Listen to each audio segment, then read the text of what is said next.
So now we walking into the era of where pre let me I don't know, pre-release copies and review copies and things of that nature is gonna end up stopping, right? And it's because of this type of stuff. You gotta see what's on the background. It's IGN. They doing a review of Dying Light 2 Stay Human, and they pretty much bashing the game. And now I'm in this group. It's a Dying Light group on Facebook where they're pretty much saying it looks like we've got a cyberpunk amount of glitches in the game. It's like, dog, this is a pre-released version that you're playing, and this is why this is an issue. And I'm gonna let this play. I'm not gonna let him do too much talking. I just want to give my 2 cents on what I think is happening here.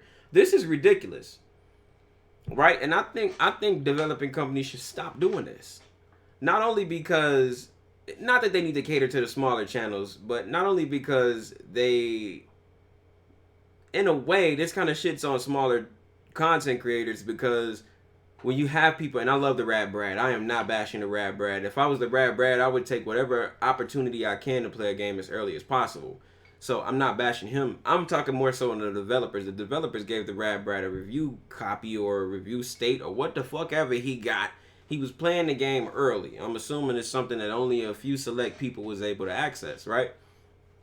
What happens is you give the game out in a pre-release state and it's unfinished, right? Because they didn't get the day one patch and things of that nature. Because of course, the developers know that there are certain gimmicks and bugs and glitches that are happening. So upon release, they're already working on getting these things done. Now, trust me, look, I don't blow a fuse. I understand, right? I get it. A lot of people might say, well, they should have that fixed even before giving out pre-release copies. I agree, but in the same sense, you want to play the game early that bad, you got the game and it's not done, they doing a pre-release patch on the release date. Techland even came out and said that if you want to play the game early, do so at your own risk. There is a pre-release a day one patch dropping on February 4th. So it is best for you to wait to play the game until February 4th.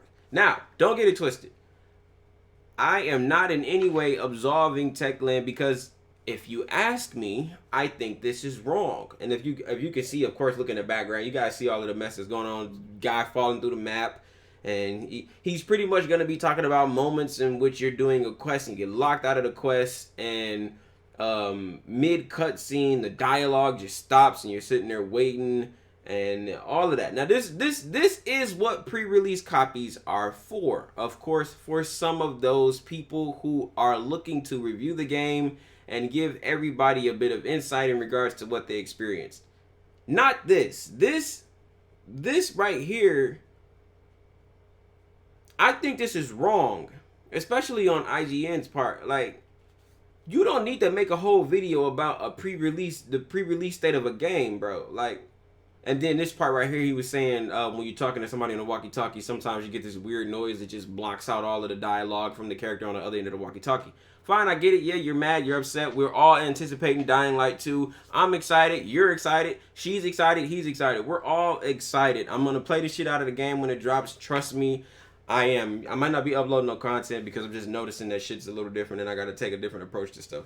But you gotta understand, man, that this is the risk. You run the risk of this happening when you try to rush instead of waiting to play a game. Or if you're the person or company or group of people or testers that are supposed to be relaying information to Techland about certain things, this is not what you do. You do not drop a pre-release video about a game or a pre-release version video of a game. Like, this, you just don't do that. You know what I'm saying? At least not to me. I don't think that's the smartest thing, because what about the developing company that's looking to release a day one patch or a day one update? I won't say patch. Patch makes it sound like there's something wrong, right?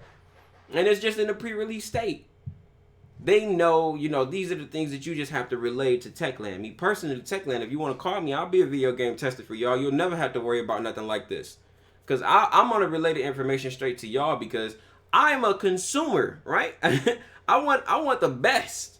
And I'm not going to give this type of response. This is wrong to me. 100% wrong, because you can't only think about a consumer, or you can't only think of it from a consumer standpoint and that you're upset that this is happening, right? You have to think of it from the standpoint of maybe the developer as well. Like, yo, we told y'all that we know that there are some bugs and glitches and some stuff wrong. We have a day one update for the game, and you guys will more than likely be fine. Now, hopefully, because this game has been in the works for quite some time, I've been releasing Dying Light videos for like the last 2 or 3 years and letting people know how excited I am. And do forgive me, I keep looking at the gameplay in the background because I want to see if he's gonna go over some more stuff, or I'm gonna visually see some more stuff that's a little bit off-putting to the consumers, of course. But I've been talking about this game for a while. So in the sense of, we don't want another Cyberpunk incident, which, by the way, I did not have those issues with Cyberpunk. I enjoyed the story. I enjoyed the game. I enjoyed the prettiness of it. The game was prettiness. The game was pretty as hell to me. And I finished the game. I liked it. But of course, I don't look at everything with a what do you say? I don't look at everything with a dirty lens, right? How they say you looking at them with a polished eye, you can't see them do any wrong. No. I'm not that hard to please when it comes to video games, because I don't look at everything and say, oh yeah, I'm expecting something wrong to happen. That's not my thing, right? And the reason that's not my thing is because I try to look at everything as objectively as possible, no matter what the situation is. I try to look at it from a consumer standpoint. I try to look at it from a developer standpoint.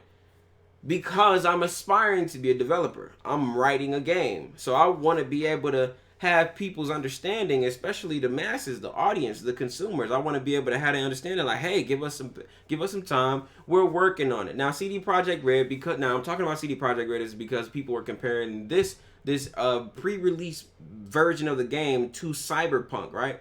CD Projekt Red went about it the entirely wrong way. They were trying to get as much money as possible, and they don't want people to keep being disappointed by the game being delayed. Fuck that. Delay that game as much as you need to make sure it's a finished product. Because what would have happened is people would have been waiting for Cyberpunk 2 if you hadn't fucked up Cyberpunk 1. Now, for me, my shit worked fine. Shouts out to the homies in the group. I used to tell them this all the time. My shit worked fine. I did not have a problem with Cyberpunk. And I don't think I'm going to have a problem with this. I just think that people need to be patient. But this is the thing with giving people pre-release copies. You don't know who's going to make a video just to grab some views and make some money. You know what I'm saying? And instead of getting people who are going to actually work with you as a developing company and understand that things take time, and that y'all even released a statement saying that, hey, the pre-release version is kind of, we working on a day one patch, or a day one update, I'm sorry, to make sure everybody getting the proper experience. So I don't know. I just think that this is what you get when you're impatient. Nanny boo boo, if you want to be childish to the people, who've been playing the game early. Put it down, wait until they get the day one update, and then go back into it and see. Now if they still got a problem, then hey, I'm gonna be right here with y'all. Talking my shit, and letting them know how bad the game is, how much the shit needs to be done. The game looks beautiful, by the way. So I'm expecting for things to be okay after the day one patch or the day one update. So you guys get in the comment section. Let me know what you think about pre-release copies being given to people, especially after a situation like this. I bet Techland wasn't expecting anything like this. You're not, in my personal opinion, as a professional, when you do shit like this is wrong. I think that you should just give the information directly to Techland. Don't drop no video talking about how buggy the game is in a pre-release state. And then you got communities out here, Dying Light communities on Facebook or social media, if you want to say, make it a little bit more general, saying that we got a Cyberpunk level or a Cyberpunk amount of glitches in the game already. I think that's wrong. I wouldn't do no shit like that. As a review company or an individual review person, whatever you want to call it. But get in the comment section. Let me know what you guys think about pre-release review copies being given to people. And me personally, like I said, it shits on the smaller content creators such as myself, because when you get people like the Rad Brad making videos about Dying Light 2 or a walkthrough of Dying Light 2 before everybody else gets it, because he's got a larger following, a lot of people are going to feel like, why do I need to watch anybody else play this, because I've already watched this. Now, not everybody is going to play the game the same, but, you know, some people just might feel like, yeah, I've seen this already. You know, and I'm one to attest to, you know, watching the Rad Brad and feeling like, yo, you know, you taking a little bit too much time. Like this right here. Look at the little glitch. Like, come on, man. I'm sure that stuff is gonna be fine. But like I was saying, I watched the Rad Brad and I'm like, yo, you take it too long because you're trying to be stealth and you being nervous. They zombies just go kill them. Me personally, I like the action. When I'm playing games, I don't play Metal Gear Solid in a stealth way. I'm finna get brawlic. You feel me? But like I said, get in the comment section. Let me know what you guys think about everything. Make sure you hit this video with a like, comment, and subscribe if you're new. And I'll see you guys in the next video. Peace.